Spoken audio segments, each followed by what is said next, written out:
Starting off where the last episode left off. In case you're wondering, I am actually planning on reading the whole thing since reasons.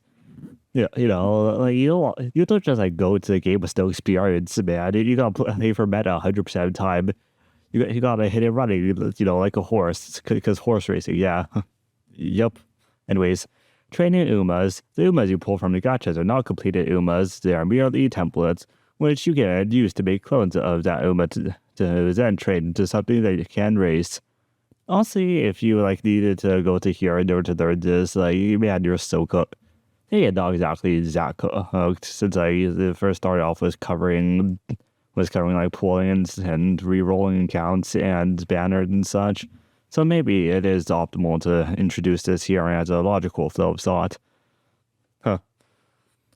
Right. You can make these templates stronger by increasing their star count or level, so doing so will increase the strengths of already trained Umas. When you go to train an Uma, you'll be greeted with this screen first, where you select the Uma you want to train. Umas with a golden border are level 3 or higher, which is raised by trading shoes and pendants.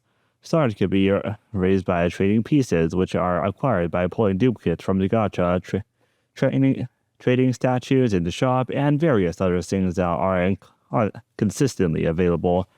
At 3 stars, Enuma unlocks her unique racing outfit and gains the ability to pass down her unique skills through inheritance. Skills at 3 stars are also notably stronger than their 1 or 2 star counterparts. Selecting a Uma won't consume that Uma, it makes a fresh copy. Each time you do a training run, you will start with a fresh clone of that Uma with templates-based stats.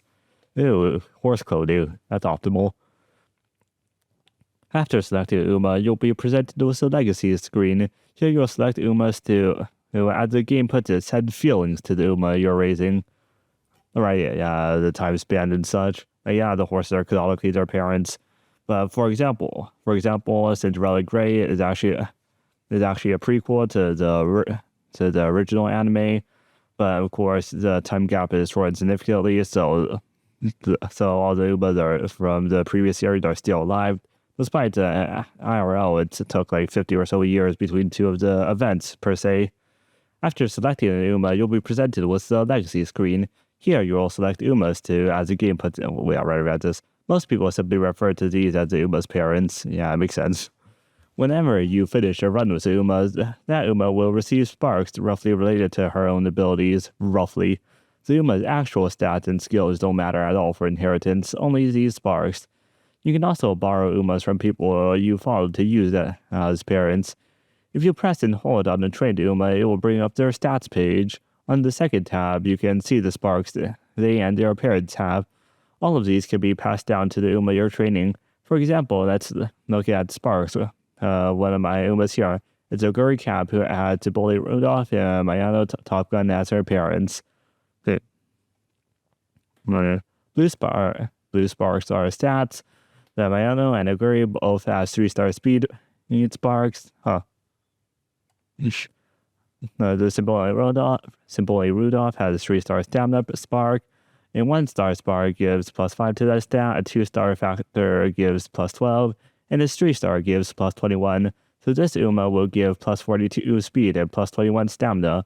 We'll refer to her as a 6-star speed and 6-star speed and 3-star stamina Uma.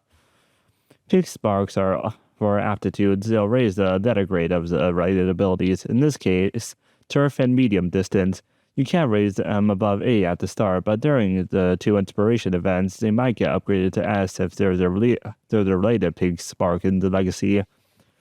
Green and gray sparks are for skills and races. Skill sparks will give hints for a skill of the same name, while race sparks will give bonus stats.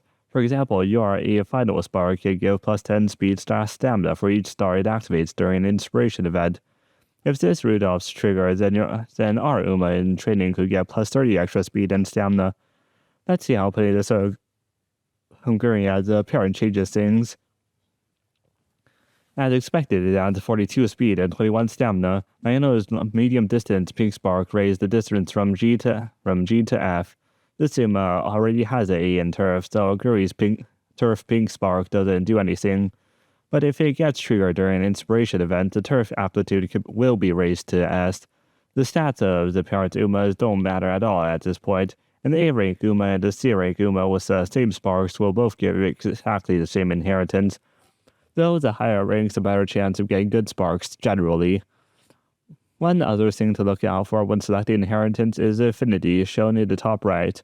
Triangle means bad, a circle means it's good, two circles mean it's great. Don't pick worse parents for a better affinity, but if you're indecisive between two of them, affinity can be a tiebreaker. Doesn't even do anything. 3-star spark chance. After finishing a run, the Uma gets random sparks to pass down to his future children. I'm pretty sure I saw a few videos on this already. Since other than reading documents, I've also been watching videos on this. Quite confusing existence, isn't it? I believe this is just backseat streamers. I don't know. Uma gets random sparks to pass down to its future children. The blue one is chosen randomly between the 5 stats, and then the stars are chosen based on how high the stat is. The pink is chosen randomly between all aptitudes. The Uma has an A or higher, so avoid raising more to A if you're targeting specific pink. Here's a chart of the chance to get 3-star spark based on what the stat is. So the 1 star, if it's less than 600, it's 90%. If the stat is less than 600, there's 90% chance of getting 1 star. If it's 600 to 1,100, it's about 50% for 1 star. And above 1,100 is about 20% for 1 star. For less than 60%, there's a 10% chance of getting a 2 star, or 45% chance at 600 to 1,100%, and a 70% chance at larger than 1,100. For a 3-star, there's a 6% chance of getting it at 600 to 1,100, and a 10% chance for 1,100. Man, that's a lot of gambling. After finishing an Uma, whatever phrasing, a stat is randomly chosen, and then the stars for that stat are chosen. So if you have 1,200 speed, the chance of getting a 3-star speed spark would be 20%. The chance of it picking speed times 10% chance of it being a 3-star, for a total of 2%. It doesn't matter if you win the run or not. Man, 2% is beautiful. Raising aptitude. During the initial inheritance, the amount of aptitude increases based on the number of total stars among the pink sparks of the parents and grandparents. Raising it by 1 rank requires 1 star, and each subsequent rank requires another 3 stars. You can raise each aptitude a total of 4 ranks in this way. So an F rank aptitude could only go to B during the initial inheritance, even with the total 18 stars. As an example, my Anno Top Gun has an E rank dirt aptitude and a D rank model aptitude. In order to raise her for dirt PvP, you need to raise both to A. Getting model to C takes 1 stars, then 3 to B, then 3 more to A, for a total of 7. The dirt aptitude requires 1 more step, so it requires 10 total stars. In total, this is 17, but it's not possible to do all that at the same time, since one Uma can't have 2 different pink aptitudes. You could do 7 mile and 9 dirt, or 6 mile and 10 dirt. One of them will have to be left at B or raised to an inspiration event. Right, yeah, the inspiration thing, I've seen those happen. Chance of inheriting sparks. The chance of inheriting sparks is influenced by your total affinity and whether you hit a gold inspiration event, as well as your individual affinity with each Uma and whether the Uma is a parent or grandparent. In general, we can summarize these down to having a 5% chance to inherit per star. Holy hell, 5%.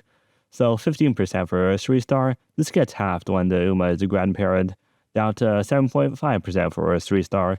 This is rough estimate and not exactly exact. These add multiplicatively rather than additively. For example, a parent with 2-star representative and 3-star on grandparent would be a 1 minus 0.9 times 0.925 for about a 16% chance to inherit, rather than 10% plus 7.5%.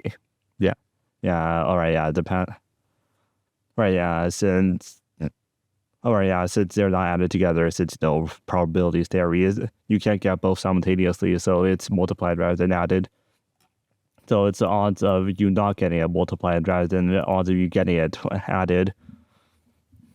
learn probability stupid. The chance of getting white sparks. When you finish a run, you have a chance to get white sparks for each skill you have. If it's a white skill, it's a 20% chance. If it's a 2-circle skill, it's a 25% chance.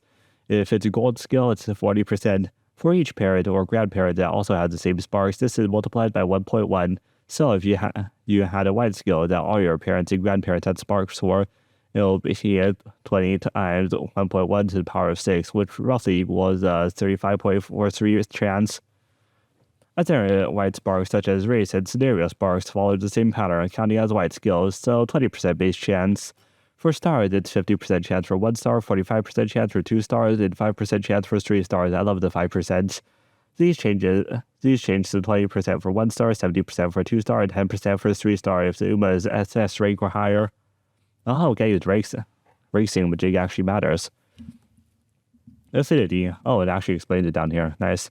The better the affinity, the higher chance of getting a lot of inherited sparks during the 2 inspiration events during the training, which happened in early April. The affinity is affected by a variety of things. At baseline, each UMA has a hard-coded affinity with every other UMA, which is derived from various things usually related to the real-life UMAs. Oh, real-life horse lore.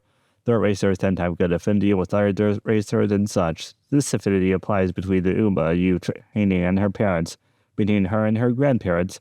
Every UMA has 0 affinity with themselves, which is significant for grandparents. You can check these numbers on here. Triangle is 50 or less affinity. Double circle is greater than 150. There is no significant jump here. 149 affinity is massively worse than 151. Affinity is linearly useful. 149 to 150 is the same increase as 150 to 151. Oh, linear. Nice. But the double circle is a good target when you don't want to bother calculating everything. You can increase this affinity by doing races. Currently, you get +1 affinity for each graded race you win on both the parent and the grandparent. So if you want 10 graded races on Gurries and trade a TL with Gurry as a parent and did those same 10 races, you would get +10 affinity for a TL parent, making it easier to get double circle affinity for your runs. If the other grandparent also did those 10 races, you would have +20 affinity. If both parents did the race, there's another bonus, so if the other parent was Mayano, who did 10 races, it will be another +10 affinity for a +30 total. Doing races is also good since it gives you more SP, which means more skills, which means more chances for white sparks.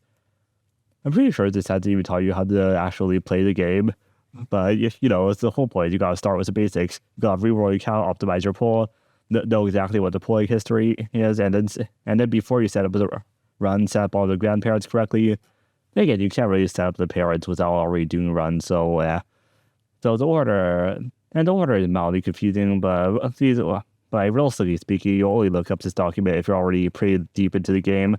So when you're that deep into the game, you probably already have the parents and stuff. However, later on, this gets changed to +3 per match in G1 and G2s, and G3 is no longer counting. This applies retroactively, so your parents' affinities might change after that update.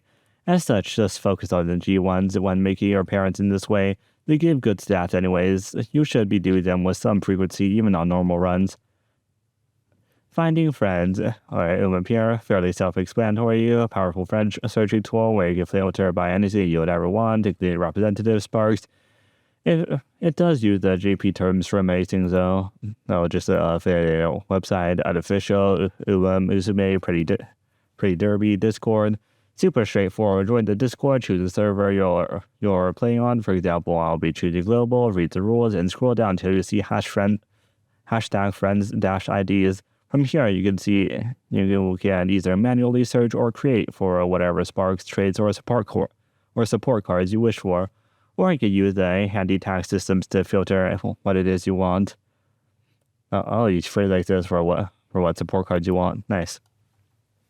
The official Musume Pretty Derby Discord, although it's slightly less functional. Also, it has slightly less functionality. It's also super straightforward and simple to use, exclamation mark. Simply scroll down until you find the hashtag find friends, and Control F to look for whatever traits, support cards, or sparks you're looking for. Oh, just Control F-ing, nice. Friends to search for, whichever place you like better. Try to find Ilden starting at Uma with 9-star speed, For a long distance, Uma was 9-star stamina. For a mile, medium, and long whenever stamina cards are lacking. Uma was 9-star power for a sprint distance, and any Uma was a mile inheritance for Uma like Harurura. I butchered the pronunciation, whatever. Any not headstar Uma was a dirt inheritance for Uma like Halcondor Pasta and a great cap. Any 9-star Uma was a sprint inheritance for an air groove. Max the break hit a support card from someone with a 9-star Uma. Man, that's specific. And a Max the break Super Creek support card for someone with a 9-star Uma. But at this point, if the Umas have URA inherited as well. Yeah, these are getting specific at this point.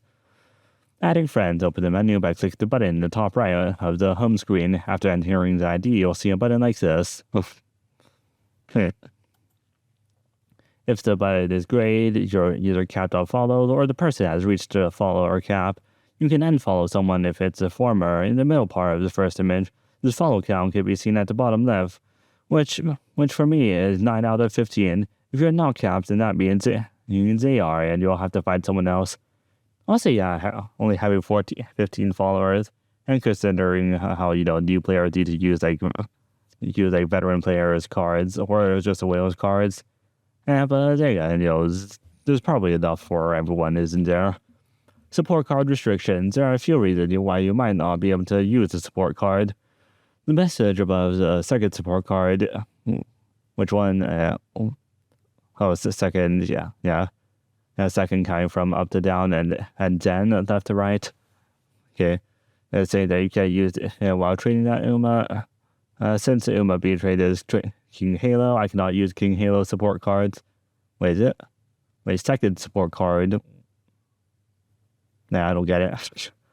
The message above the third support card. How the hell does this count? What? 1, 2, 3. 1, 2, 3. Nah, I don't get it. It's saying that another support card of the same Uma is present. The deck already contains the speed version of Special Week. So if this is the third, then what? How is this the third? Wait, what? Above the third support card. So if this is the third support card, then it's counting grayed out one, I'm assuming. That already contains the speed version of Special Week, so I can't add the guts version of Special Week. The message above the first card is simply saying the card is already present in the deck. Like that. That's counting by grayed out cards, not by any order. Support card tier list. Check out the funny tier list here. Pick a preset or entry cards you know you'll be using, and it will show you the best cards to add to the deck stat-wise. You may want other cards for their skills, like Super Creek. The scores showed are for adding the cards to the currently selected deck. If you have 0 power cards, then the scores are for when the card is the only power card. If you have 2 power cards, then the scores are for when the card is a third power card, and so on. Like actual effective tracker that actually tracks what you already have and compares via that. That's cool. Customizing the tier list. If you have your own opinions about what makes the support card strong, you can alter the tier list to fit your version. The default should be good enough for most use cases. You can enter the exact deck you're using to see a fully customized ranking for your situation. Oh, that's cool. Or if you just want to see a general overview, you can use the presets below the deck display. If you want to customize the parameters, here's some advice. For bond rate, you can increase it if you have cards if you don't want to bond. For example, in racing decks, there are typically 2 cards that don't get bonded at all, such as Flower SR. You can count these as 7 extra bonus bond per turn or so. The optional races should be self-explanatory. If you use a racing agenda, you can copy the numbers over. Right, yeah, racing agendas, those seem important, probably. Rainbow multipliers for MA and T runs, you can ignore it for now. It defaults to 1.4, which would be mid-tier megaphone. If you only trade with multiple items, you can increase it to 1.7 or even 1.9 for middle plus weight. The stat weight section is set up in a fairly standard way. Guts is an exception, with speed and power being given doubled weight.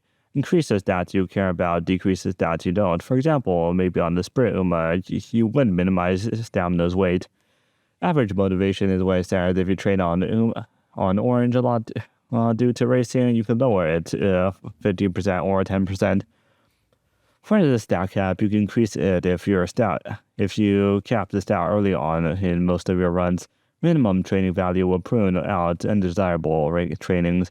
If you only train on double rainbows, this can be raised. The number includes skill points and is calculated before items. Musume reviews. This section will rate each Uma and tell you how they're ideally built. There will be many different categories. You could be rated for style, teams, trial, debuffer, and parent. Aside from the team trials category, the rest will be aimed towards champions meeting. The ranking criteria is as follows. Runners, 1 is pet pigs. There's no reason to use character except for character love. Come on, why would you like all the horses? They're silly. 2, usable. Worse than Uma's is 3, but it can still improve. 3 is average, more or less same strength as Summer Maruzensky in the best case. Wait, what? 4, strong. Significantly stronger than Summer Maruzensky on certain tracks. Why her? 5, meta. In the top 5 Umas for at least one track, or has similar strengths to them. Other styles are the same, except for OG Gary Cap instead of Summer Maruzensky. Summer Maruzensky releases later and is a strong front runner, but nothing special going for her. Basically becoming the default choice when nobody else works particularly well. Oh, that's why Summer Maruzensky is here. Team trials. 1, this Uma is unique and both goals are inconsistent. 2, this Uma is unique and is inconsistent, but one goal is consistent, 1 out of 200 points. 3, this Uma is unique. This Uma is unique is consistent, or both goals are consistent, 2,400 points. 4, this Uma is unique and one of her goals are consistent, 3,600. 5, this Uma is consistent. Yep. 5, this Uma is unique and both goals are perfectly consistent, 4,800. Parents, 1, this skill isn't worth buying. 2, this skill is consistent, 0.15 speed or equivalent usefulness. 3, this skill is a consistent 0.25 speed or equivalent usefulness. Oh, you did the speed as a measurable for usefulness. Nice. 4, this skill is highly desirable for some Umas, but not among the best available. 5, this skill is the best in Terra for some style in the track, basically mandatory. Debuffers, separated into different types of debuffers. Then the number is shown to give the total reduction the debuffer can provide with her kit. While rating use the character pages on Game Torah to add reference for what their skills, aptitudes, and bonuses are. These entries are currently ordered by release date. You can use Control F to find the Uma you're looking for easier. If someone is actually looking for this document, they'll probably use that. Note that any mention of special events will occur in the MANT or ARC scenarios. These reviews will frequently mention carryover. If you don't know what that is, check this section. If you're not sure why acceleration is significant, check how races work. Good God. Good God, that's going to be terrifying. Breathe in, breathe out. Notes on terms. These reviews are from later in the game's life, around scenario 5 for most of them, so there are some things that are present in the current version of the game. Some Umas also receive buffs to their ultimate during one anniversary or another. Evolutions. The gold skill Umas will later get special pink versions, which are more powerful and unique to the Uma, which makes some Uma much better. It happened around the second anniversary with the Grandmaster scenario. Parents. There are key parent Umas that frequently get compared to, such as Zobra and Nishio Flower, who aren't yet in the game. They're meta-defining as parents once they do release. Christmas Aguri. The Uma triggers are unique after using 3 healing skills. She's one of the most dominant competitive Umas for a long time. Oh, that's a unique mechanic. With the puzzle of being finding which heals to make her unique trigger at this best time. Umas with healing ults will frequently be looked at through the lens of her. She does fall off after evolutions come out though, as she doesn't get good ones. Aw man. But the benefit of foresight, isn't it? Gambler. An Uma who stacks up a bunch of random acceleration skills and hopes one of them triggers at a good time. I love gambling. Unage, whatever. A 5th racing style, which is front runner taken to a new extreme, technically added during MANT, but not really usable until Grand Live. Oh, evil racing. A daily legend race. A feature added later where you can get one piece for certain Umas each day. 150 pieces lets you get the Uma, so this feature allows you to get Uma of your choice every 5 months, plus 2x events. Man, 5 months. Again, the funny horse. We all like the funny horse. Should I read this? I'm out of time today. I'm reading this tomorrow.